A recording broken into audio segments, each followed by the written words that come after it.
Di bawah jaket ini ada hati, tapi hati itu tak pernah mencelakai siapapun. Kalimat itu ditulis di secari kertas dengan tangan gemetar di tengah hujan peluru. Tinta yang dipakai bercampur dengan keringat, dan di sekelilingnya tembok berlubang, kaca pecah, dan 300 polisi bersenjata lengkap. Di tengahnya Francis Crowley yang oleh media dijuluki Two Gun Crowley. Tapi siapa dia sebenarnya?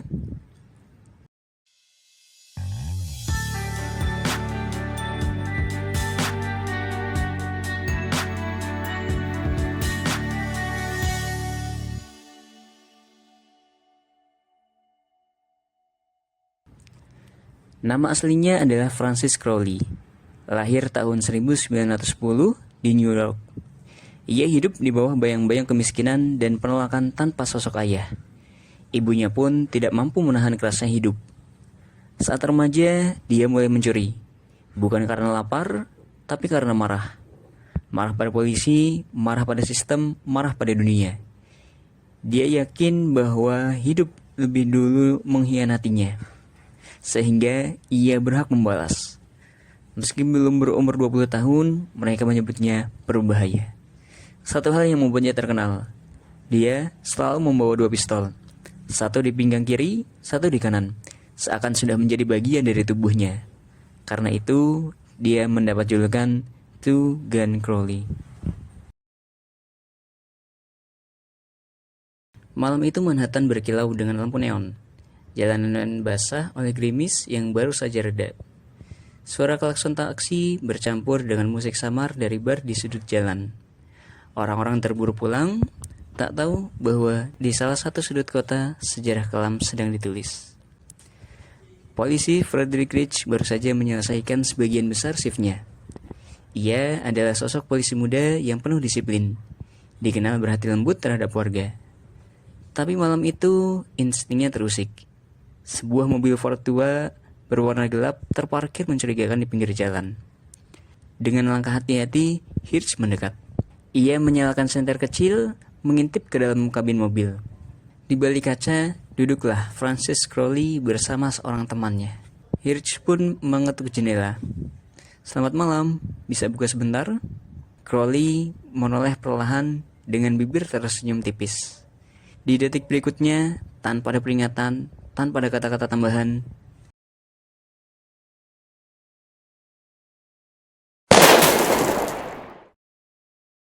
satu peluru menembus kaca mengenai kepala Hirsch. Polisi itu roboh seketika. Darah mengalir di trotoar Manhattan. Orang-orang berteriak, langkah panik terdengar. Tapi Crowley tetap di dalam mobil. Ia tidak terlihat menyesal. Justru sorot matanya penuh adrenalin. Seolah pembunuhan itu adalah bagian dari perang pribadinya dengan dunia. Kabar tewasnya Hirsch menyebar cepat seperti api. Dalam hitungan jam, nama Francis Two Gun Crowley masuk daftar buronan nomor 1. Itulah awal dari perburuan terbesar di New York pada masa itu. Sejak malam itu, Crowley tak lagi sekedar pencuri bersenjata. Ia adalah simbol ancaman. Seorang pemuda 19 tahun yang berani menembak mati seorang polisi di tengah kota. Dan perburuan pun dimulai.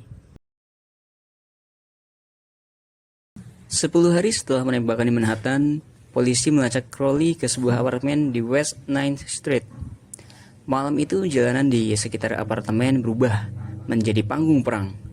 Bukan 5, bukan 10, tapi 300 polisi bersenjata lengkap mengepung gedung. Crowley, dia tidak menyerah. 2 peluru melesat dari tangannya menembus malam. Suara tembakan menggema, kaca jendela pecah berhamburan. Granat gas dilempar masuk, asap putih mengepul masuk.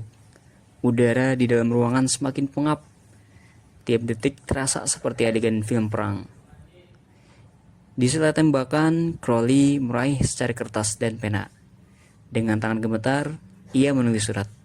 Kalimat terakhir yang akan membuatnya dikenang selamanya.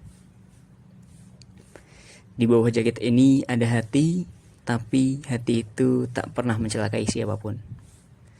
Sebuah kalimat ironis, pahit, dan menyedihkan. karena dia menulis dengan tangan penuh darah. Pertempuran berlangsung hampir 2 jam penuh.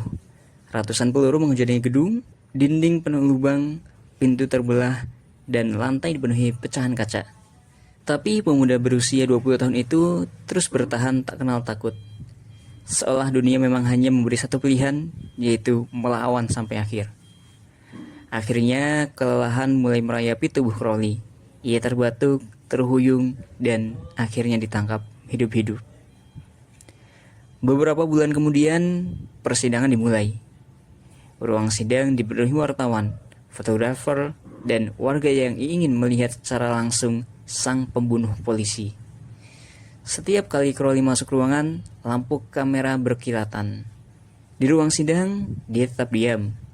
Ketika jaksa membacakan daftar kejahatannya, pencurian, penembakan, hingga pembunuhan polisi, Crowley hanya menunduk sebentar, lalu mendongak. Tidak ada penyesalan, tidak ada permintaan maaf. Di usia Crowley yang baru menginjak 20 tahun, pada Januari 1932, di Sing Sing Prison, Crowley dijatuhi hukuman mati di kursi listrik. Media menyebutnya monster. Tapi, Dale Carnegie, penulis buku terkenal How to Win Friends and Influence People, mengutip kisahnya dan berkata bahwa bahkan penjahat paling brutal pun merasa bahwa dirinya benar. Crowley memang membunuh, tapi dalam pikirannya, ia sedang melawan dunia yang lebih dulu melukai dia. Sampai akhir pun dia percaya, hatinya tidak pernah melukai siapapun. Dan begitulah akhir dari 2 pistol yang katanya tak pernah menyakiti siapapun.